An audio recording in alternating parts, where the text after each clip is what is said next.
Good morning everyone. स्वागत है आप सभी का एनडीटी की क्लास में।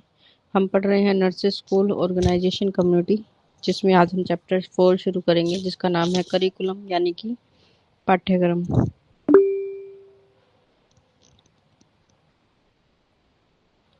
तो पाठ्यक्रम का अर्थ क्या होता है, मतलब करिकुलम हम किसे कहते हैं, इससे किस प्रकार से बनाया जाता है, क्या इसकी विशेषताएं होती हैं, इसके बारे में डिस्कशन करेंगे।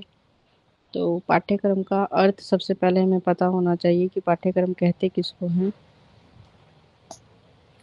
पाठ्यक्रम का अर्थ का मतलब होता है कि पाठ्यक्रम, जिसे आप अंग्रेजी भाषा में करिकुलम नामक शब्द से जानते हैं, यानी अब हम जैसे पहले आप किसी चीज को सिलेबस कहते थे, अब इसी को हम क्या कहते हैं, करिकुलम कहते हैं। ठीक है, तो पाठ्यक्रम को हम क्या कह सकते हैं, इसे हम करिकुलम कहते हैं, यानी आप इंग्लिश में इसे इस शब्द से जो है वो जान सकते हैं। फिर ये जो शब्द है, ये लैटिन भाषा से लिया गया है। आपसे प्रश्न पूछा जा सकता है कि ये जो शब्द है वो किस भाषा से लिया गया है। तो ये शब्द जो है वो लैटिन भाषा से लिया गया है, जिसका अर्थ क्या होता है, दौड़ करना या दौड़ का मैदान। मतलब ऐसा एक मैदान जहां पर आप दौड़ लगा रहे हैं। फिर शिक्षा के अर्थ से इसका अभिप्राय छात्र के दौड़ के मैदान से है। मतलब एक ऐसा आप कह सकते हैं क्षेत्र जहां पर विद्यार्थी क्या कर रहे हैं, ज्ञान को अर्जित कर रहे हैं। मतलब क्या कर रहे हैं, एक दूसरे से प्रतिस्पर्धा करते हैं, कंपटीशन करते हैं, और एक ऐसी रेस का हिस्सा बन जाते हैं जिसमें वो नॉलेज के लिए, अपने लक्ष्य को प्राप्त करने के लिए क्या कर रहे हैं, भाग रहे हैं। तो इसलिए हम क्या कहते हैं कि क्या है, एक तरह का दौड़ का मैदान है। फिर यहाँ शिक्षा जो है वो, शिक्षा की तुलना दौड़ से की गई है। मतलब शिक्षा को हमने किससे कंपेयर किया है, एक रेस से, एक दौड़ से, जिसमें करिकुलम क्या होता है, वो साधन बनता है जिसके आधार पर आप क्या कर रहे हैं, इस रेस में पार्टिसिपेट कर रहे हैं।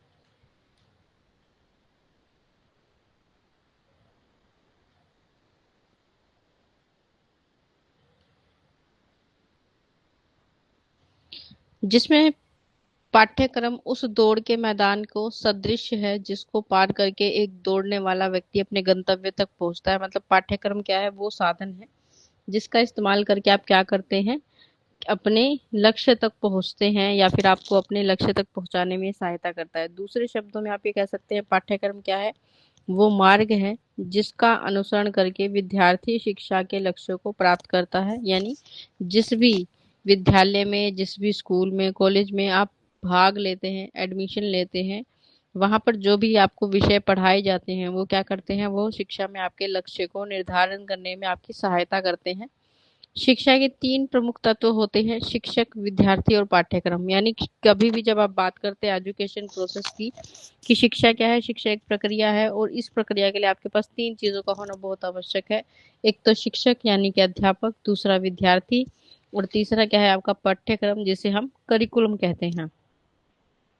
पाठ्यक्रम से साधारणतः अभिप्राय उन विषयों से है जो शिक्षण साधनों में पढ़ाए जाते हैं, किंतु वर्तमान शिक्षा का स्वरूप भिन्न एवं व्यापक हो गया है, और अब पाठ्यक्रम के अंतर्गत विद्यालय के समस्त कार्य जो है, विभिन्न विषयों का ज्ञान होना, शिक्षण के उद्देश्य, शिक्षण विधियां और मूल्यांकन विधियां, सब कुछ आता है। मतलब पहले आप कहते थे कि करिकुलम का मतलब क्या होता है, कि वो जो शिक्षक, या फिर आप कह सकते हैं पुस्तकों में लिखी हुई जो बातें आपको बताई जाती थी, पढ़ाई जाती थी। लेकिन अब हमने क्या किया है, वर्तमान में शिक्षा का जो स्तर आपको देखने लगता है, उसका जो रूप है, नेचर है, बिल्कुल ही बदल गया है, और क्या हो गया, बहुत ज्यादा फैलाव वाला हो गया। क्योंकि अब हम शिक्षा की बात करते हैं, ऐसी शिक्षा जो कैसी हो, सर्वांगीण विकास करने वाली हो। और सर्वांगीण विकास की जब आप बात करते हैं, तो पाठ्यक्रम के अंतर्गत सिर्फ शैक्षिक गतिविधियां, यानी सिर्फ विषयों का ज्ञान नहीं आता, उसमें आपके शिक्षा के अनेक उद्देश्य होते हैं। जैसे आपके व्यक्तित्व का निर्माण करना,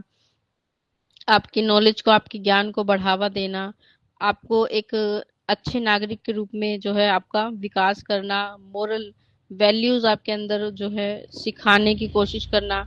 ये सारी शिक्षण विधियां क्या करती हैं, मूल्यांकन विधियां जो है वो हमारी पाठ्यक्रम के अंतर्गत आती हैं, कि हम किस विधि से बच्चों को सिखाएंगे, किस चीज के आधार पर सिखाएंगे, सब कुछ क्या है, हमारे लिए बहुत आवश्यक होता है। ठीक है, तो आप कह सकते हैं कि जब हम बात करते हैं कि किसकी, करिकुलम की, अभी हमने बात की थी, ठीक है, कि करिकुलम क्या है। करिकुलम एक शब्द है जो लैटिन भाषा से लिया गया है, ठीक है, लैटिन लैंग्वेज से इस शब्द को लिया गया है। और लैटिन लैंग्वेज में हम क्या कहते हैं, इस शब्द को, इस शब्द का जो ओरिजिन है, मतलब इसका जो उद्गम है या ये कैसे बना, तो क्यूरे नामक शब्द है जिससे क्या हुई है, इसकी उत्पत्ति हुई है। क्यूरे नामक शब्द है। और लैटिन भाषा में क्यूरे का मतलब क्या होता है, दौड़ का मैदान। और उसी से ये शब्द बना है, तो इसलिए हम कहते हैं कि करिकुलम का अर्थ क्या होता है, दौड़ का मैदान। तो क्यूरे नामक शब्द का जो है अर्थ वो क्या होता है, दौड़ का मैदान होता है। और इस तरह से आप कह सकते हैं कि ये क्या करता है, यानी करिकुलम क्या करेगा, ये इस तरह से क्या करता है, पाठ्यक्रम का आप कह सकते हैं कि करिकुलम क्या है, वह मार्ग है, वो रास्ता है जिस पर छात्र यानी विद्यार्थी अपने शैक्षिक लक्ष्यों की क्या करता है, प्राप्ति करता है। मतलब शिक्षा के जो उतने लक्ष्य निर्धारित किए हैं, उन लक्ष्यों को प्राप्त करने के लिए क्या करना होता है, उसे इस पाठ्यक्रम के बारे में सीखना होता है, इसको पढ़ना होता है, इसको मेमोराइज करना होता है, याद करना होता है, जिससे क्या करता है, वो अपने जीवन के अनेक लक्ष्यों को प्राप्त कर पाता है। तो परीक्षाओं में आप इसी से संबंधित चीजों को जो है वो लिख कर आते हैं, और जो है क्या करते हैं, आगे बढ़ते हैं अपने जीवन में। अगली क्लास में आपको स्थानांतरित किया जाता है। तो आप कह सकते हैं कि ये क्या है, वह मार्ग है जिसके द्वारा छात्र अपनी शैक्षिक लक्ष्यों के, मतलब शिक्षा के आधार पर जो लक्ष्य उसने निर्धारित किए हैं उनको प्राप्त करने का एक साधन बनता है। फिर अभी हमने बात की थी कि इसका जो स्वरूप है वर्तमान शिक्षा का, ठीक है, वो कैसा होता है। वर्तमान शिक्षा का स्वरूप बहुत ज्यादा व्यापक है, ठीक है, व्यापक मतलब बहुत ज्यादा फैलाव और विस्तार वाला है। तो इसमें आप कह सकते हैं कि केवल किताबों तक ये सीमित नहीं है, ठीक है, केवल किताबों तक ये सीमित नहीं है, अन्य गतिविधियों का भी क्या है, इसमें अपना ही योगदान है। केवल किताबों तक सीमित नहीं है,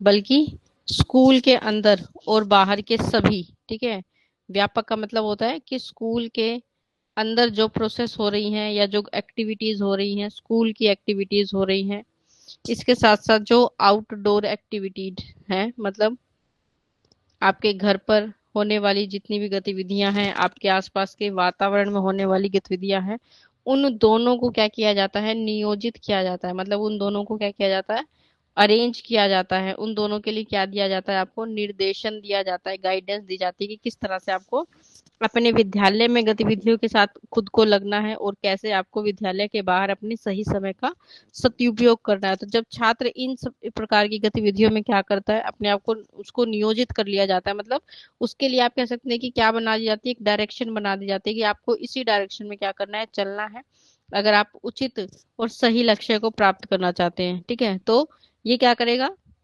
जो भी नियोजन आपने किया है, जो भी निर्देशन आपने बच्चों को दिए हैं, उसमें क्या करेगा, उनके अनुभव को, इसके आधार पर बच्चे क्या करेंगे, अपने अनुभव को क्या करेंगे, एकत्रित करेंगे, अपने आधार पर चीजों को क्या करेंगे, सीखेंगे, और एक अच्छी जो शिक्षा है वो ग्रहण करेंगे। फिर शिक्षण और सीखने के लिए क्या होना चाहिए, एक मार्गदर्शिका होनी चाहिए। मार्गदर्शिका मतलब आपके पास कोई ऐसा व्यक्ति होना चाहिए जो क्या करे, आपको मार्गदर्शन करे, आपको ये बताए कि किस दिशा में आपको चलना है, सही ज्ञान आपको कैसे प्राप्त होगा। तो शिक्षण और सीखने की लिए हमें क्या चाहिए, मार्गदर्शन चाहिए, ठीक है। मतलब एक कोई व्यक्ति जो आपको गाइडेंस दे रहा है, जो आपको ये बता रहा है कि कैसे आपको क्या करना है, अपने कार्यों को सही दिशा में लेकर चलना है, जो उचित ज्ञान आपको प्राप्त हो। तो आप कह सकते हैं कि जो शिक्षक हैं वो क्या है, एक मार्गदर्शक के रूप में होते हैं, ठीक है। मतलब जो अध्यापक हैं वो क्या करते हैं, आपको वो दिशा दिखाते हैं जहां से आप क्या करेंगे, सीखेंगे बेहतर तरीके से, क्या करेगा, ये आपको सिखाने का, ठीक है, आपके अनुभव को, मतलब आपके जो एक्सपीरियंस है उन अनुभव को क्या करेगा, ये बेहतर बनाएगा, एक अच्छी नॉलेज जो है आपके समक्ष लेकर आएगा। इसके लिए अलग अलग तरह की विधियां आपके लिए पहले से ही क्या करते हैं, विचार करके रखते हैं। उसके लिए पहले से ही सामग्री क्या करते हैं, एकत्रित कर लेते हैं कि बच्चे को किस प्रकार से हमें क्या करना है, सिखाना है, तो एक बेहतर अनुभव आपका बन सके। इसके लिए क्या करते हैं, शिक्षक हर एक चीज को पहले से ही क्या कर लेते हैं, व्यवस्थित कर लेते हैं। आप कह सकते हैं कि वो क्या करते हैं, पहले से इसकी व्यवस्था कर लेते हैं ताकि बच्चे का जो एक्सपीरियंस है वो क्या बने, बेहतर बने, सीखने की उसकी जो गति है वो तेज हो, वो कोई ऐसी नॉलेज या ज्ञान को एकत्रित ना करे जो उसके काम का नहीं है या फिर उसकी आयु के अनुसार उसके लिए उचित नहीं है। तो इसलिए हम क्या करते हैं, एक ऐसे वातावरण की वो आपके लिए व्यवस्था करते हैं, हर एक चीज को क्या करते हैं पहले से ही अरेंज करके रखते हैं, व्यवस्थित करते हैं, तो आपको सही चीजें सीखने में क्या मिलती है, एक सहयोग मिलता है। इसके अलावा ये क्या करेगा, जो करिकुलम है वो आपके शिक्षक और जो अध्यापक है उसके साथ विद्यार्थी के जो संबंध है उनको बेहतर बनाने में भी क्या करता है, सहायता करता है। तो उनके बीच के जो रिलेशन है वो इस चीज पर बहुत डिपेंड करता है कि अच्छे संबंध होंगे तो बच्चे बेहतर तरीके से चीजों को सीखते हैं और आपके सब्जेक्ट में उनकी रुचि बनती है, ज्यादा बेहतर तरीके से जो है अपनी जो भी परेशानियां हैं, समस्याएं आपके साथ डिस्कस कर पाते हैं। तो पाठ्यक्रम यानी आपका जो करिकुलम है वो क्या बनेगा, वो एक साधन बनेगा जो क्या करेगा, एक शिक्षक और विद्यार्थी दोनों के बीच के जो संबंध है उनको बेहतर बनाने में, उनके लिए एक बेहतर मार्ग जो है बनाने की क्या करेगा, कोशिश करेगा। तो आप बेहतर तरीके से क्या कर पाएंगे, एक दूसरे से कनेक्ट हो पाएंगे, बच्चा आपकी विषय में जो है बेहतर रुचि उसकी उत्पन्न होगी, वो ज्यादा बेहतर तरीके से सीखने के लिए क्या होता है, तैयार होता है। आप भी बच्चे के व्यवहार को बेहतर समझ पाते हैं, उसके सीखने के स्तर को आप समझ पाते हैं, जो कि शिक्षा के लिए बहुत ज्यादा उपयोगी है। तो इसलिए हम क्या कहते हैं कि करिकुलम क्या है, एक तरह का दौड़ का मैदान है, मतलब आप कह सकते हैं कि क्या है, ये रेस है जिसको आपको क्या करना है, पार करना है। पार करने का मतलब ये है कि आप इस करिकुलम को जब क्या कर लेते हैं, पूरी तरह से पढ़ लेते हैं, जैसे आपने कक्षा में एक क्लास में जो भी आपका करिकुलम है, जब आप इसको क्या कर लेते हैं, याद कर लेते हैं, परीक्षाएं देते हैं, तो आप कह सकते हैं कि आपने इस दौड़ के मैदान को क्या कर लिया, पार कर लिया, इस रेस में आप क्या हो गए, पास हो गए। तो इसी प्रकार जब आप अपने जीवन के लक्ष्य की बात करते हैं कि आपने शिक्षा के लिए जो लक्ष्य निर्धारित किया है, जब आप वो सारी चीजों को अच्छी प्रकार से सही दिशा में लेकर चलते हैं तो आप अपने लक्ष्य को प्राप्त कर पाते हैं। तो हम कह सकते हैं कि आपने क्या किया है, अपने करिकुलम से संबंधित जो भी आपकी रेस थी उसको पार किया और क्या किया, अपने लिए एक बेहतर लक्ष्य को प्राप्त कर लिया। फिर हम बात करेंगे पाठ्यक्रम की परिभाषाओं के बारे में, यानी कि जब हम करिकुलम की बात करते हैं तो आप करिकुलम को किस प्रकार से डिफाइन कर सकते हैं, किस प्रकार से हम क्या कर सकते हैं, उसको परिभाषित कर सकते हैं। तो सबसे पहले हम बात करेंगे मुनेरो की। मुनेरो क्या है, एक व्यक्ति है या फिर आप कह सकते हैं मनोवैज्ञानिक है, जो ये कहते हैं कि पाठ्यक्रम में वे सब क्रियाएं क्या होती हैं, शामिल होती हैं जिनका हम शिक्षा के उद्देश्यों की पूर्ति के लिए विद्यालय में क्या करते हैं, उपयोग करते हैं। ठीक है, तो उनके अनुसार वो कहते हैं कि पाठ्यक्रम में क्या है, पाठ्यक्रम क्या है, वो सारी एक्टिविटीज को अपने साथ लेकर चलता है जो कि शिक्षा के लिए उपयोगी हैं। तो जैसे पाठ्यक्रम में आपके पास पुस्तक होती हैं, किताबें होती हैं, उसमें लिखी हुई जितनी भी आप कह सकते हैं जो विषय वस्तु है वो आपके लिए क्या है, आवश्यक होती है, वो आपकी शिक्षा का एक साधन है। इसके अलावा आपकी शारीरिक, आपके मानसिक, आपके भावनात्मक, आपके आध्यात्मिक, इन सब के विकास के लिए जो भी गतिविधियां आपको स्कूल में कराई जाती हैं, जैसे आपको अनुभव के आधार पर सिखाना कि बच्चे अपने अनुभव के आधार पर सीखें, नैतिक मूल्यों का उनके अंदर समावेश करना, नैतिक मूल्यों की जानकारी उन्हें देना, ठीक है, वास्तविक ज्ञान से उन्हें जोड़ना, कि ऐसी गतिविधियां करना या ऐसी स्तर पर सिखाना जो उनको क्या करे, रियल लाइफ से जो है जोड़ सकें। ठीक है, और आप कह सकते हैं कि जो भी हम क्या इस्तेमाल कर रहे हैं, जो भी विधि आप इस्तेमाल कर रहे हैं बच्चों को सिखाने के लिए, जो मटेरियल आप इस्तेमाल कर रहे हैं बच्चों को पढ़ाने के लिए, मतलब अगर आप उनके सामने कोई मॉडल रख रहे हैं या फिर कोई वस्तु रख रहे हैं, उस हर एक चीज का ये अर्थ है कि वो क्या है, वो शिक्षा के उद्देश्यों की प्राप्ति के लिए आप इस्तेमाल कर रहे हैं। कि कोई भी विषय जब आप पढ़ाने जा रहे हैं उसके लिए कोई मटेरियल आपने यूज किया, तो आप उस मटेरियल को इस उद्देश्य से लेकर आते हैं ताकि बच्चा उससे जुड़ी हुई सारी बातों को सीख सके। और ये क्या है, ये आपके पाठ्यक्रम का एक हिस्सा बन जाती है, मतलब आपकी शिक्षा के उद्देश्यों को प्राप्त करने में आपकी सहायता करती है कि बच्चा उससे संबंधित सारी चीजों को समझने में, करने में, उससे एक बेहतर अनुभव प्राप्त करके अपने ज्ञान में उसको जोड़ने का क्या करेगा, प्रयास करेगा। दूसरी परिभाषा है हमारे पास कनिंघम के द्वारा। कनिंघम ये कहते हैं कि कलाकार के हाथ में यह एक क्या है, एक तरह का साधन है। मतलब क्या है कि आप कह सकते हैं कि यहाँ पर शिक्षक को क्या कहा गया है, एक कलाकार कहा गया है। ठीक है, कि वो क्या करता है, वो आपके लिए एक अच्छे बेहतर वातावरण की स्थापना करता है। ठीक है, तो आप कह सकते हैं कि शिक्षक क्या है, एक कलाकार के समान है। ठीक है, और जिसके पास पाठ्यक्रम क्या है, पाठ्यक्रम एक तरह का क्या है, साधन है। मतलब एक सोर्स है जिसका इस्तेमाल करके वो क्या करेगा, अपने शिक्षा के उद्देश्यों की पूर्ति करेगा। ठीक है, कि शिक्षा के उद्देश्य की पूर्ति यानी जो भी चीज आप बच्चे को सिखाना चाहते हैं, जो भी व्यवहारिक परिवर्तन आप उसके अंदर लेकर आना चाहते हैं, जिस भी तरीके से उसके चरित्र का निर्माण करना चाहते हैं, वो सब क्या है, आपके हाथों में है। और इसके लिए क्या है, आपको जिस चीज की आवश्यकता होती है वो साधन क्या है आपके पास, पाठ्यक्रम है।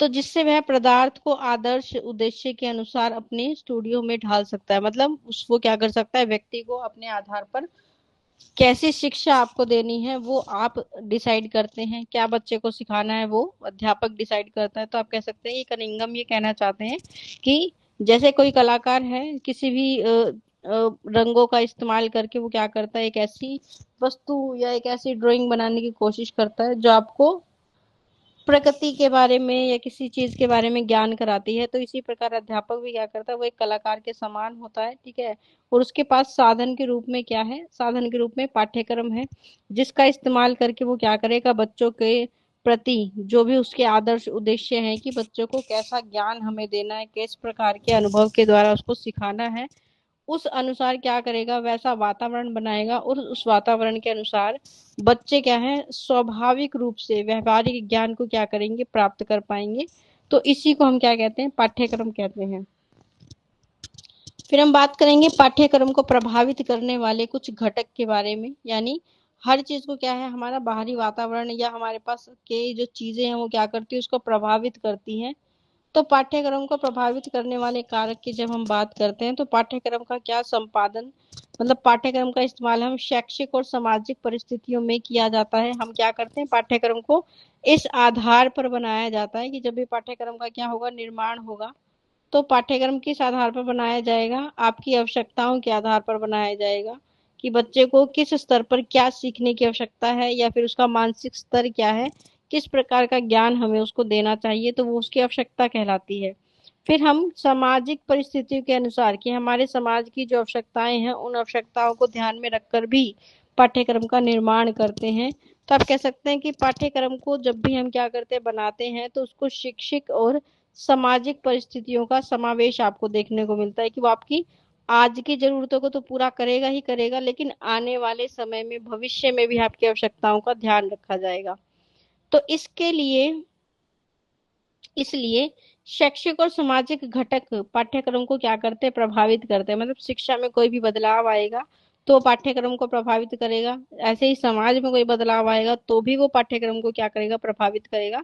मतलब समाज के आधार पर हम अपने पाठ्यक्रम को बदलने का प्रयास करेंगे, उसमें चेंज लाने का प्रयास करेंगे, उसमें कुछ नई चीजों को जोड़ने का प्रयास करेंगे। तो पाठ्यक्रम को प्रभावित करने वाले घटकों की विवेचना आपको निम्नलिखित प्रकार से देखने को मिलती है। तो जैसे पहले आपने देखा है कि पहले की जो शिक्षा या एजुकेशन होती थी उसमें आपको कुछ विषय देखने को मिलते थे। ठीक है, तो आप जब प्राथमिक शिक्षा की बात करते हैं तो प्राथमिक स्तर पर आपको हिंदी, इंग्लिश, ठीक है, मैथ्स, साइंस जैसे विषय देखने को मिलते थे। ठीक है, पहली से फोर्थ क्लास तक आपको ये विषय देखने को मिलते थे। और जैसे ही बच्चा जो है फोर्थ से फिफ्थ क्लास में जाता था, उसे एक नया सब्जेक्ट दे दिया जाता था जिसको हम एसएस कहते हैं, सोशल स्टडीज कहते हैं। तो पहले का पैटर्न ये था। फिर ये देखा गया कि हमारे समाज में क्या है, बदलाव आ रहा है, चेंज आ रहा है, उसके आधार पर हमारी एजुकेशन में भी क्या आ रहा है, चेंज आ रहा है, या पाठ्यक्रम में बदलने की आवश्यकता है, या बच्चों का जो मानसिक स्तर है वो इतना अभी डेवलप नहीं होता है कि उसे इस प्रकार की चीजें सिखाई जाएं। तो आप ये देखेंगे कि अब आपको प्राइमरी स्तर पर जो विषय सिखाए जाते हैं, ठीक है, उसमें हिंदी, इंग्लिश, मैथ्स तो होता ही है, लेकिन अब इन दोनों सब्जेक्ट्स को क्या कर दिया गया, मर्ज कर दिया गया। ठीक है, मिला दिया गया और एक नया सब्जेक्ट आपके सामने है जिसे आप ईवीएसटी कहते हैं, जिसमें हम मतलब ये देखा गया कि इस उम्र में या इस एज में बच्चों को क्या होनी चाहिए, जनरल नॉलेज होनी चाहिए किसके प्रति, अपने एनवायरनमेंट के प्रति, ठीक है, कि उन्हें क्या हो, अपने पर्यावरण का ज्ञान हो, उसे बेसिक साइंस के बारे में पता हो, सोशल एक्टिविटीज के बारे में थोड़ा सा ज्ञान हो, ठीक है। तो इन सब चीजों को क्या कर दिया गया, मर्ज कर दिया गया और एक नए सब्जेक्ट को बनाया गया जिसे आप ईवीएसटी का नाम देते हैं। तो ये आपके अंदर सोशल एक्टिविटीज को डेवलप करता है, साइंस से संबंधित जो बातें हैं उनको आपके बच्चों को अवगत कराने की कोशिश करता है, एनवायरनमेंट से जोड़ने की कोशिश करता है कि एनवायरनमेंट में जो चीजें हैं वो हमारे लिए कितनी आवश्यक हैं। तो आप कह सकते हैं कि ये क्या कर रहा है, एक तरह की जो भावनाएं हैं, फीलिंग्स हैं, या जो अनुभव है, उस अनुभव के आधार पर हम क्या करते हैं, इसमें बच्चों को सिखाने की कोशिश करते हैं।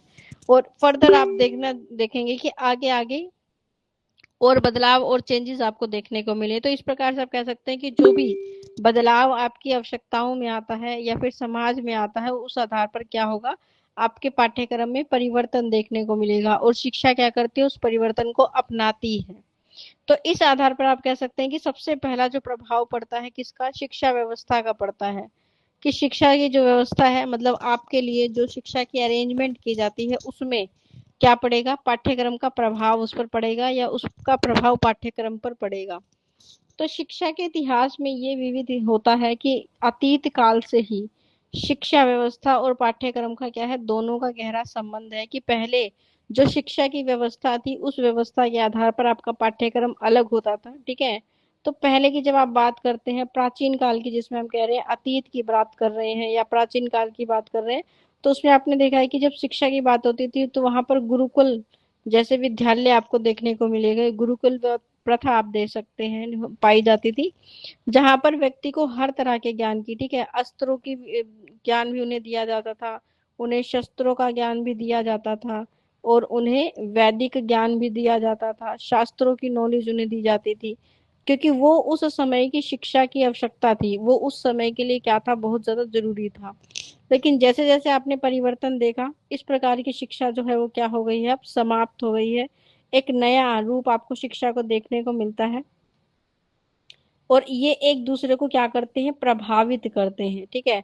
तो जैसे ही आप ये देखेंगे कि आपके समाज में चेंज आ रहा है, अब शिक्षा का प्रारूप आपको लचीला और परिवर्तनशील दिख रहा होगा। कि जो बदलाव आए समाज में, उस अनुसार शिक्षा ने भी अपने अंदर क्या कर लिया, चेंज कर लिया, परिवर्तन ले आए। छोटे बच्चों का पाठ्यक्रम अनुभव केंद्रित रहा है और माध्यमिक स्तर का कैसा होता है, विषय केंद्रित होता है। शिक्षा व्यवस्था में बदलने के साथ पाठ्यक्रम का प्रारूप भी बदल जाता है, ठीक है। कि आप कहेंगे कि जब हम किसकी बात करते हैं, जब हम प्राइमरी शिक्षा की बात करते हैं, ठीक है, तो प्राइमरी शिक्षा की या प्राइमरी एजुकेशन में हम हमेशा, आपने देखा है कि बात की जाती है किसकी, प्ले वे मेथड की हम बात करते हैं, ठीक है। कि हम किस विधि से सिखाएंगे बच्चों को, खेल विधि से सिखाएंगे। हम उनको लर्निंग बाय डूइंग की जो है बात करते हैं कि सीखना है लेकिन कैसे, करके सीखना है, ठीक है, करके सीखने पर जोर देते हैं। तो इस तरह की जो विधि है, ये क्या है, मेथड है जिसके द्वारा हम बच्चों को सिखाते हैं। और ये मेथड किस चीज को प्रमोट करते हैं, ये अनुभव, ठीक है, किस पर, एक्सपीरियंस बेस्ड लर्निंग को प्रमोट करते हैं, ठीक है। तो आप कह सकते हैं कैसे है, एक्सपीरियंस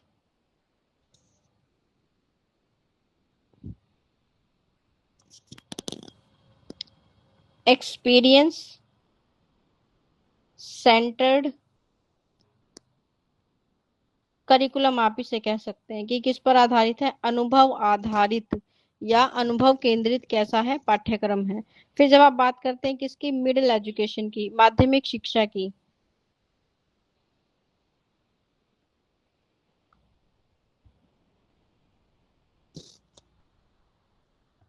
माध्यमिक शिक्षा में हम ये देखते हैं कि इस प्रकार की जो एजुकेशन होती है वो कैसी होती है, वो सब्जेक्ट सेंटर्ड होती है, ठीक है। सब्जेक्ट सेंटर्ड यानी कि किस पर, विषय पर आधारित। तो सब्जेक्ट सेंटर करिकुलम जिसमें हम क्या करते हैं, बच्चों के जो सब्जेक्ट्स होते हैं उनको मेन फोकस दिया जाता है।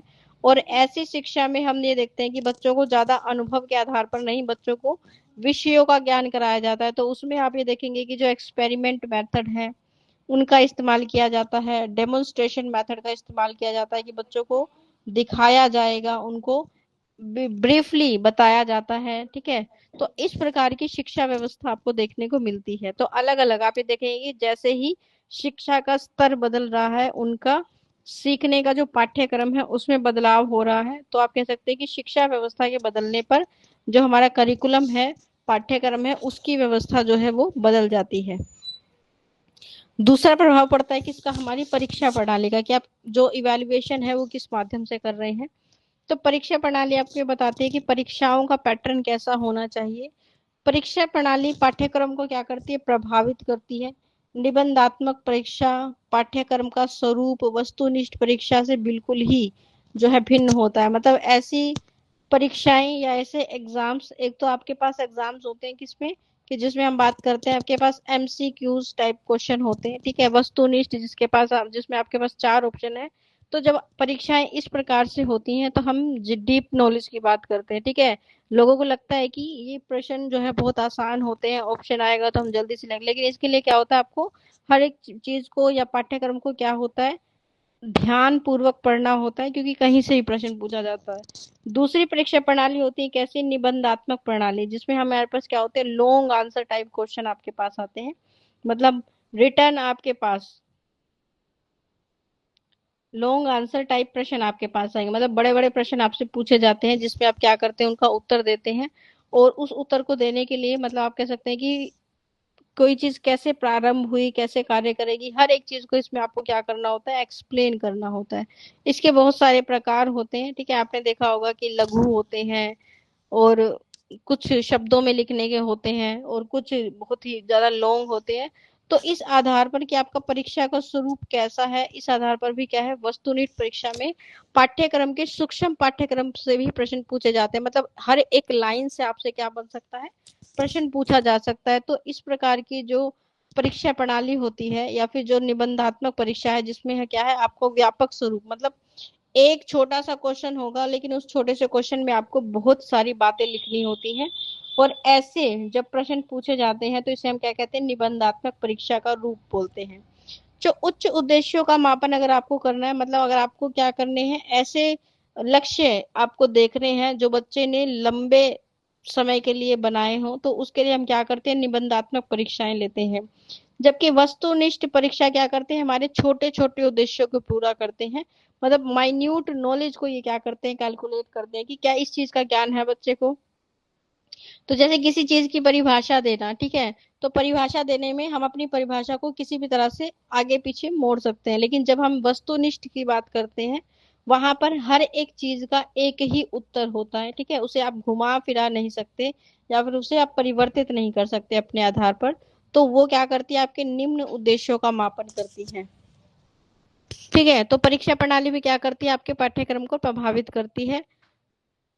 वस्तुनिष्ठ परीक्षा प्रणाली अगर आपके पास है तो आप क्या करेंगे, आप लंबे लंबे प्रश्नों को याद करते हैं, बहुत ज्यादा गहराई पर नहीं। एक बार अगर आपको ने कोई स्टोरी पढ़ ली, तो उस स्टोरी से संबंधित कोई भी प्रश्न आएगा तो आप उसे अपने शब्दों में लिख सकते हैं। लेकिन जब हम किसकी बात करते हैं, वस्तुनिष्ठ परीक्षा की बात करते हैं, तो उसमें आपको हर एक चीज का ज्ञान होना बहुत जरूरी है, क्योंकि जो उत्तर है वो कैसा होता है, सीधा और सटीक होता है, एक ही उत्तर होता है, ठीक है। हम उसे किसी तरह से घुमा फिरा या आप अपने शब्दों में उसे प्रस्तुत नहीं कर सकते। तो दोनों प्रकार की परीक्षा प्रणाली क्या करती है, आपके पाठ्यक्रम को प्रभावित करती है। फिर हम बात करते हैं किसकी, शासन पद्धति की, ठीक है, कि आपका जो मैनेजमेंट है, प्रशासन है, उसकी। तो शिक्षा के द्वारा राष्ट्र और समाज की आवश्यकताओं की हम क्या करते हैं, पूर्ति करते हैं। क्योंकि हम बात करते हैं कि हम शिक्षा की व्यवस्था किसके करते आधार पर करते हैं, अपने राष्ट्र की आवश्यकताओं के आधार पर, अपने समाज की आवश्यकताओं के आधार पर। तो जो शासन प्रणाली बदलने से पाठ्यक्रम के प्रारूप में क्या होता है, बदलाव होता है, ठीक है। कि जैसे आपके राष्ट्र की या फिर आपके आसपास के क्षेत्र की प्रशासन में, यानी आपका जो डिपार्टमेंट है,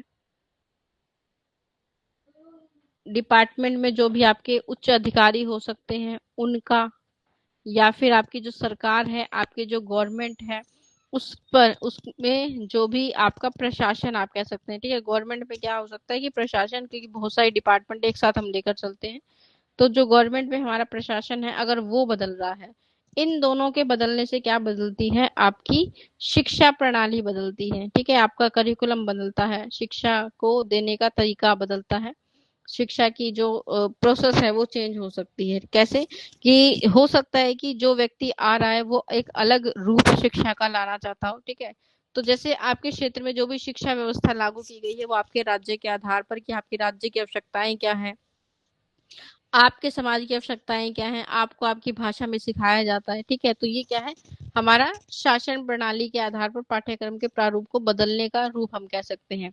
फिर केंद्र और राज्य स्तर पर भी जो पार्टी है उसमें सत्ता बदलने पर भी क्या हो सकता है, आपके पाठ्यक्रम में प्रभाव पड़ सकता है, पाठ्यक्रम पर क्या हो सकता है, बदलाव आ सकता है। ठीक है, कि केंद्र सरकार अगर कोई ऐसा फैसला ले रही है जिससे आपकी शिक्षा में बदलाव आ रहा है। ठीक है, जैसे हमने पहली बात की थी कि पुस्तकों के आधार पर क्या किया गया था, बदलाव किया गया था कि ये देखा गया कि जो बच्चे हैं वो बहुत ज्यादा प्रभावित होते हैं अगर कोई बच्चा एक स्थान को छोड़कर दूसरे स्थान पर ट्रांसफर हो रहा है या उसके माता पिता का ट्रांसफर हो रहा है, तो उनको उस स्थान पर शिक्षा का एक अंग बनने में या फिर अपनी एजुकेशन को कंटिन्यू करने में क्या लगता है, बहुत ज्यादा वो बच्चे प्रभावित होते हैं। नई किताबें लेना, नई कॉपियां बनाना, मतलब क्योंकि हर शिक्षक का पढ़ाने का अपना अलग तरीका होता है और अपना जो हर क्षेत्र है उसके आधार पर अगर पाठ्यक्रम भी अलग अलग हो जाता है तो वो और भी ज्यादा बच्चों को प्रभावित करता है। तो इसलिए केंद्र सरकार ने क्या फैसला लिया कि पूरे भारतवर्ष में क्या लगाई जाएंगी, एक ही जैसी एक समान पुस्तकें लगाई जाएंगी। ठीक है, जो आप कह सकते हैं कि सीबीएसई के आधार पर हम ये फैसला लिया गया कि सभी पूरे भारत देश में एनसीईआरटी की पुस्तकों को लगाया जाएगा, जो ये निर्धारित जो क्या करते हैं शिक्षा के इस स्वरूप को क्या कर देता है, फिक्स कर देता है कि बच्चा चाहे कहीं भी जा रहा है उसका पाठ्यक्रम नहीं बदलेगा, तो उसको थोड़ी सी आसानी होती है। फिर पाठ्यक्रम के विशिष्ट प्रारूप केंद्र सरकार को क्या करते हैं, प्रभावित करते हैं। भारत में राज्य या प्रदेश के द्वारा व्यवस्थित शिक्षा भी दी जाती है कि आपके अपने क्षेत्र की जो व्यवस्थाएं हैं उस आधार पर आपकी शिक्षा के स्वरूप में परिवर्तन आपको देखने को मिल सकता है। ठीक है, तो जैसे बहुत सारे क्षेत्र ऐसे होते हैं जहां पर बहुत ज्यादा ठंड होती है या बर्फबारी होती है, तो वहां पर आप ये देखेंगे कि शिक्षा का क्षेत्र जो है या शिक्षा के जो तरीके या माध्यम है वो अलग हो सकते हैं, एज का क्राइटेरिया अलग हो सकता है। बहुत सारी चीजें क्या है आपके राज्य के आधार पर, प्रदेश के आधार पर व्यवस्थाएं की जाती हैं। इसलिए शिक्षा जो है राष्ट्रीय प्रारूप नहीं है। सभी प्रदेशों के पाठ्यक्रम के प्रारूप विभिन्न स्तरों पर क्या होते हैं, अलग अलग होते हैं। मतलब कहीं कहीं हम क्या करते हैं कि अलग अलग स्तर पर जो है पाठ्यक्रम आपको पढ़ाया या सिखाया जाता है, वो आपके क्षेत्र के आधार पर भी शिक्षा जो है बनाई जा सकती है। फिर हम बात करते हैं अध्ययन समितियों का। ठीक है, कि एजुकेशन की जो कमेटीज होती हैं उनका भी क्या पड़ता है, प्रभाव पड़ता है आपके पाठ्यक्रम पर। तो पाठ्यक्रम का जो प्रारूप है, जो उसका नेचर है, उसका निर्माण अध्ययन समितियों के द्वारा किया जाता है। ठीक है, तो हमने पहले भी बात की थी कि जब भी क्या करते हैं, आप पाठ्यक्रम की बात कर रहे हैं तो पाठ्यक्रम को कैसे बनाया जाए इसके लिए क्या बनाई जाती है, समिति बनाई जाती है। ठीक है, समिति मतलब कह सकते हैं कमेटी का क्या कर दिया जाता है, गठन कर दिया जाता है। और इसमें क्या किया जाएगा, कुछ लोगों का चुनाव किया जाएगा। मतलब 3 से 4 मेंबर आप कह सकते हैं कि क्या है, पहले निर्धारित कर लिए जाते हैं और उनको मिलाकर एक कमेटी बना दी जाती है। ठीक है, वो क्या हो सकते हैं, वो विषय के मतलब आपके जो सब्जेक्ट एक्सपर्ट हैं, विषय विशेषज्ञ हो सकते हैं,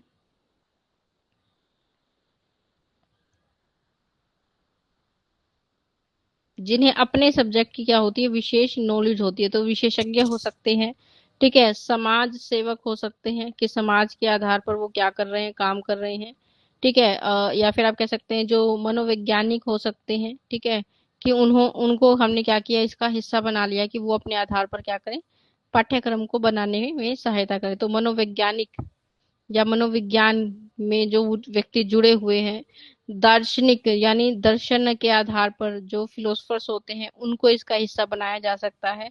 तो इस प्रकार के लोगों को हम क्या करते हैं, ऐसी चीजों के लिए चयन उनका किया जाता है, चुनाव आप कह सकते हैं किया जाता है। ठीक है, तो उनसे वो क्या करते हैं, शिक्षा के हर एक स्तर को देखते हैं। ठीक है, कि बच्चे की आवश्यकताएं क्या हैं उनको ध्यान में रखेंगे।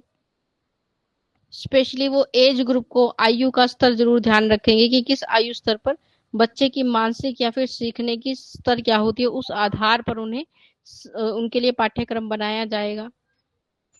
तो इन सारी बातों को ध्यान में रखकर क्या किया जाता है, पाठ्यक्रम का स्वरूप बनाया जाता है या पाठ्यक्रम को बनाया जाता है इस प्रकार की समितियों के गठन करने के बाद। फिर विभिन्न स्तरों पर अध्ययन समितियों के द्वारा पाठ्यक्रम का जो निर्माण हुआ है उसमें हम सुधार भी कर सकते हैं कि ये कमेटी जो आपने बनाई है जिसमें हमने अलग अलग लोगों को क्या किया है, एक स्तर पर हम एक उनको एकत्रित कर रहे हैं पाठ्यक्रम का निर्माण करने के लिए। तो जो पाठ्यक्रम वो आपको बनाकर दे रहे हैं उस पर जो आपका एजुकेशन डिपार्टमेंट है, जो आपके एक्सपर्ट हैं, अपने प्रशासन के जो लोग हैं, वो उस पर विचार विमर्श कर सकते हैं। उसको बिल्कुल ऐसे का ऐसा लागू किया जाए ये जरूरी नहीं है। तो सरकार भी क्या करती है, उसके ऊपर विचार विमर्श करती है, उसको देखती है, उसका निरीक्षण करती है। और जो अध्ययन समिति है उनके सदस्य हमेशा क्या करते हैं, अपनी अनुभव के आधार पर, अपने ज्ञान के आधार के द्वारा पाठ्यक्रम के प्रारूप को क्या करते हैं, विकसित करते हैं, उसको बनाने का प्रयास करते हैं। तो इसके लिए इन सदस्यों की अभिरुचियां, अभिवृत्तियां, मतलब जितने भी लोग क्या करेंगे समिति में शामिल होंगे उनके अपनी जो रुचि क्या है उस आधार पर, उनका अपना व्यक्तित्व कैसा है उस आधार पर, मानसिक क्षमताएं कैसी है, उसका सीधा प्रभाव आपको किस पर देखने को मिलता है, पाठ्यक्रम पर देखने को मिलेगा। ठीक है कि जो चीज भी बनाएगा व्यक्ति अपने आधार पर भी क्या कर सकता है, उसको बना सकता है। कि किसी को लग सकता है कि बहुत ज्यादा मैथ विषय पर ध्यान देने की आवश्यकता है या बहुत ज्यादा नैतिक मूल्यों पर ध्यान देने की आवश्यकता है, तो उस चीज को फोकस करते हुए भी क्या कर सकता है, पाठ्यक्रम का निर्माण कर सकता है। तो आप कह सकते हैं कि इसका सीधा प्रभाव पड़ता है पाठ्यक्रम के ऊपर। साधारण यानी सामान्य तौर पर आप कह सकते हैं कि जो अध्ययन की समिति है उनके जो अध्यक्ष होते हैं वो पाठ्यक्रम के प्रारूप को क्या करते हैं, बनाते हैं। जैसे कमेटी हमने बना दी, कमेटी में क्या होगा, एक अध्यक्ष जरूर होगा जो क्या करेगा, इन सभी को गाइड करेगा। ठीक है, इन सभी को जो है वो दिशा निर्देश देगा। तो वो अध्यक्ष ही क्या करते हैं, पाठ्यक्रम के स्वरूप को निर्धारित करते हैं कि पाठ्यक्रम कैसे बनाया जाएगा, किन किन चीजों को इसमें सम्मिलित किया जाएगा, ये सारी चीजें वो निर्धारित करते हैं। और इसमें बदलाव भी उनके आधार पर ही होता है। अन्य सदस्य मात्र क्या करते हैं, अनुमोदन करते हैं, मतलब उनकी बातों को क्या करते हैं, मानते हैं, उनके आधार पर ही क्या करते हैं, चीजों को प्रस्तुत करते हैं। मतलब जैसी वो मानते हैं कि ऐसी आवश्यकता है, हमें ऐसा पाठ्यक्रम बनाना है, वैसा ही क्या करते हैं अन्य सदस्य उस आधार पर पाठ्यक्रम को बनाने की कोशिश करते हैं। फिर हम बात करते हैं राष्ट्रीय आयोग और समितियों की। ठीक है, राष्ट्रीय आयोग यानी समितियों की हम बात करते हैं कि हमारे देश में अलग अलग स्तर पर क्या बनाए गए, बहुत सारे राष्ट्रीय आयोग बनाए गए। ठीक है, राष्ट्रीय समितियां बनाई गई शिक्षा के लिए, जिन्होंने शिक्षा में सुधार किया, शिक्षा में विकास लेकर आए। राष्ट्रीय स्तर पर शिक्षा के आयोग और समितियों का गठन जो है वो किया जाता है। मतलब हमारा जो देश है उसने स्वतंत्रता के बाद भी बहुत सारी समितियों का गठन किया और बाद में भी आपको क्या है, अलग अलग तरह की शिक्षा की कमेटी जो है वो देखने को मिलती हैं, जो अलग अपने स्तर पर क्या करती हैं, शिक्षा के विकास के लिए, शिक्षा को बेहतर बनाने के लिए कार्य करती हैं, उसमें बदलाव लाने के लिए कार्य करती हैं। तो भारत में स्वतंत्रता के बाद अनेक आयोग और समितियां बनाई गई ताकि हम शिक्षा की व्यवस्था को बेहतर बना सके। ठीक है, और इन आयोग और समितियों का क्या किया जाता है, गठन किया जाता है, मतलब बनाया जाता है। और उन्होंने विश्वविद्यालय, माध्यमिक शिक्षा, प्राथमिक स्तर की शिक्षा पर क्या किया, सुधार किया। कि जैसे पहले हमने पढ़ा था कि हमारे पास क्या होती है, शिक्षा की समितियां होती हैं। और स्वतंत्रता के बाद जो शिक्षा, मतलब हमारे जो एजुकेशन प्लान आए हैं जिसे हम क्या कहते हैं, पंचवर्षीय योजनाएं कहते थे पहले, तो वो प्राथमिक स्तर पर लाई गई कि प्राथमिक स्तर की शिक्षा को अगर हम सुधार करेंगे तो हमारी माध्यमिक स्तर की शिक्षा सुधरेगी। अगर माध्यमिक स्तर की शिक्षा अच्छी हो गई तो हमारी विश्वविद्यालय स्तर की शिक्षा में हम सुधार लेकर आ सकते हैं। तो सबसे ज्यादा फोकस किया जाए किस पर, प्राथमिक स्तर की शिक्षा के स्वरूप को अच्छा और बेहतर बनाने के लिए। तो ऐसे सुझाव जो है हमारी शिक्षा के आयोगों के द्वारा, शिक्षा की समितियों के द्वारा दिए जाते हैं। और उन सुझावों को लागू करने का हम क्या करते हैं, प्रयास करते हैं, जिससे पाठ्यक्रम के प्रारूप को हम क्या कर सकते हैं, उसके नेचर को बदल सकते हैं।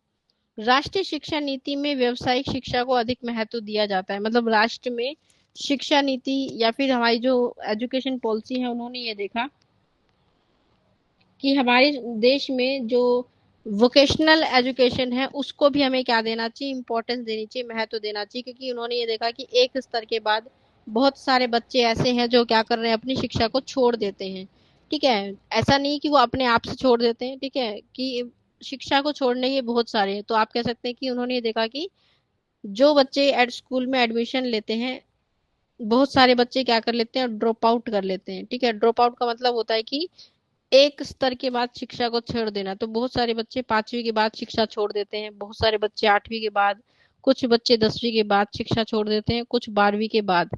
तो ऐसे स्तर पर उन्होंने ये देखा कि इस तरह की जब हमारी क्या है प्रणाली चल रही है, मतलब इसके बहुत सारे कारण हैं। कुछ लोग आर्थिक समस्या से परेशान थे इसलिए उन्होंने छोड़ दिया, कुछ लोगों की रुचि भी नहीं होती वो इसलिए भी छोड़ देते हैं। ठीक है, या फिर कुछ लोगों को लगता है कि उनका मानसिक स्तर या फिर उनके जो मस्तिष्क है वो शिक्षा में उतना योग्य नहीं है इसलिए छोड़ दिया।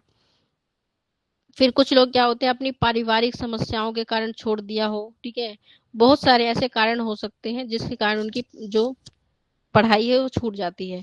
फिर ऐसे स्तर पर जब उन्होंने 5वीं प्राथमिक शिक्षा ले ली, माध्यमिक स्तर की शिक्षा ली या 10वीं की शिक्षा ली, ठीक है, जनरल एजुकेशन जिसे आप कहते हैं, या फिर हायर एजुकेशन उन्होंने ले ली, तो उसके बाद भी वो क्या करते हैं, वो किसी प्रकार का आप कहेंगे कि ऐसे काम को कर रहे हैं या फिर वो क्या कर रहे हैं, व्यर्थ बैठे हुए हैं, उनके पास अभी भी कोई स्तर नहीं है किसी काम को करने का। तो इस चीज को देखकर उन्होंने सोचा कि क्या लेकर आया जाए, वोकेशनल कोर्स लेकर आए जाए। ठीक है, वोकेशनल कोर्स मतलब जो कहाँ से शुरू होते हैं, 9th से शुरू होते हैं। अब आपकी शिक्षा का ये क्या है, पार्ट है।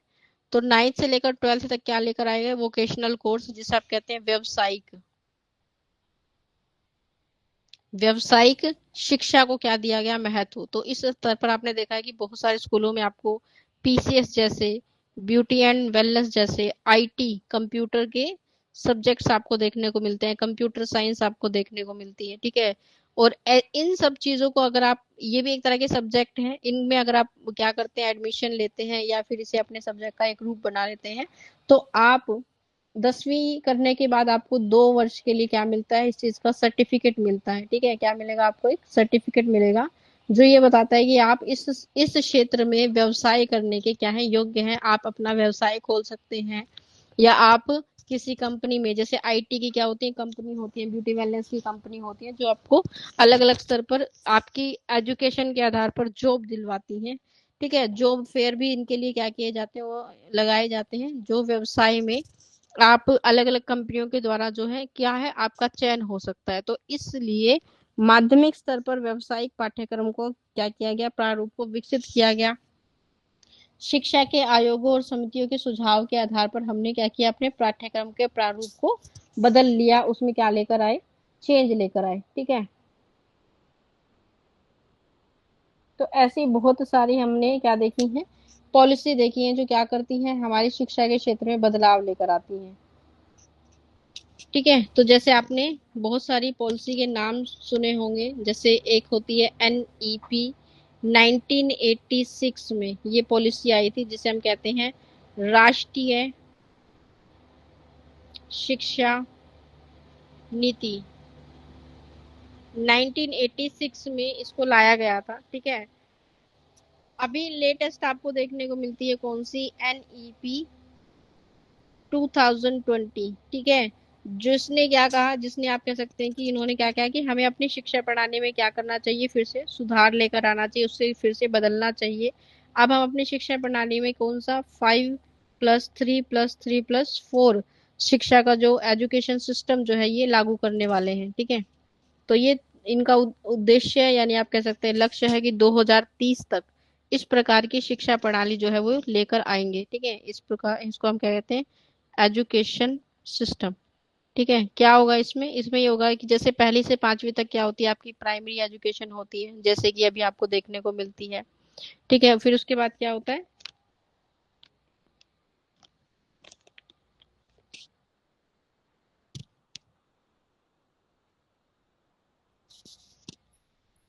जिसे आप कह सकते हैं कि ये कब से होगी, ये 3 से लेकर 8 साल तक। ठीक है, 3 से लेकर 8 साल के बच्चे के लिए होगा, इसे हम क्या कहेंगे, इसे नाम दिया जाएगा फाउंडेशन का। ठीक है, कि बच्चों को क्या किया जाएगा, फाउंडेशन का उनका जो है स्तर बनाया जाएगा। ठीक है, मतलब उनको तैयार किया जाएगा आगे की एजुकेशन के लिए। तो फाउंडेशन यानी उनका बेस रखा जाएगा, इसे हम 3 से 8 वर्ष की शिक्षा को फाउंडेशन का नाम देंगे। ठीक है, फिर उसके बाद आता है आपके पास 8 से लेकर 11 वर्ष के जो बच्चे होंगे उनके लिए प्रिपरेटरी एजुकेशन आएगी।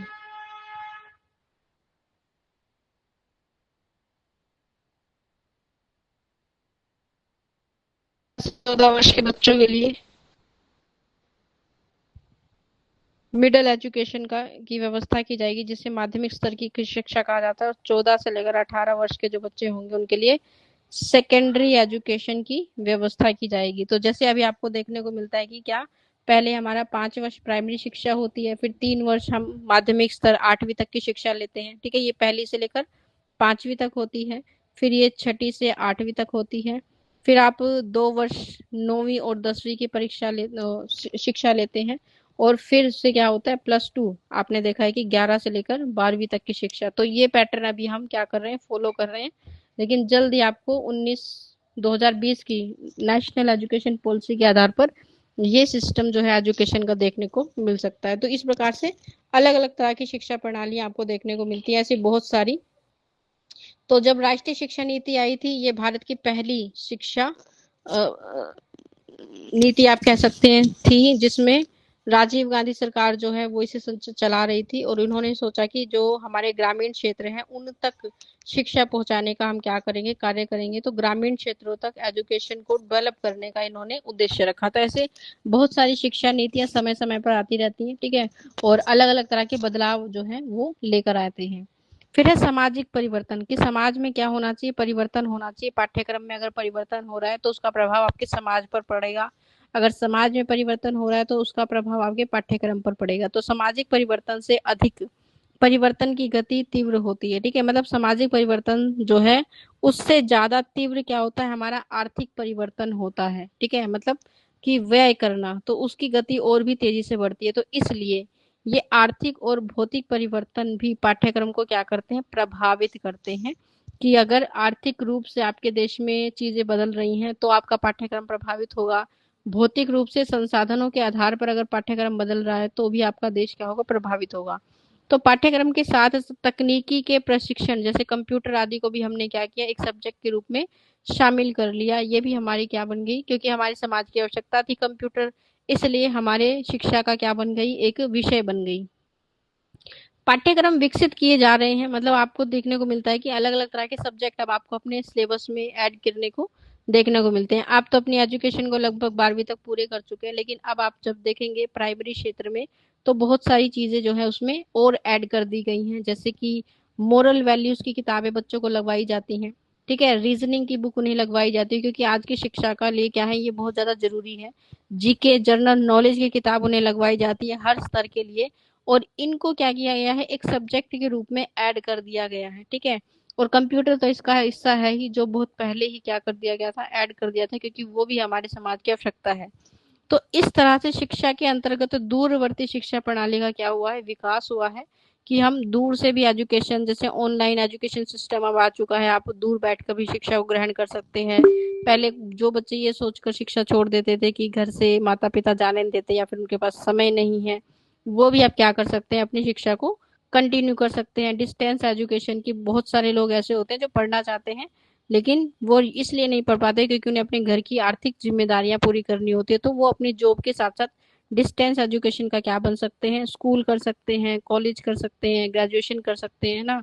तो आपकी शिक्षा को और ज्यादा आसान और बेहतर बनाया गया है, जिसके माध्यम से संप्रेषण विधियों में विशेष महत्व दिया जाता है। मतलब आपके जो पास जो क्या है, संचार की बहुत सारी विधियां हैं, जिसके तरीके से आप क्या कर सकते हैं, अपनी शिक्षा को बेहतर और अच्छे माध्यमों से क्या कर सकते हैं, प्राप्त कर सकते हैं, ठीक है।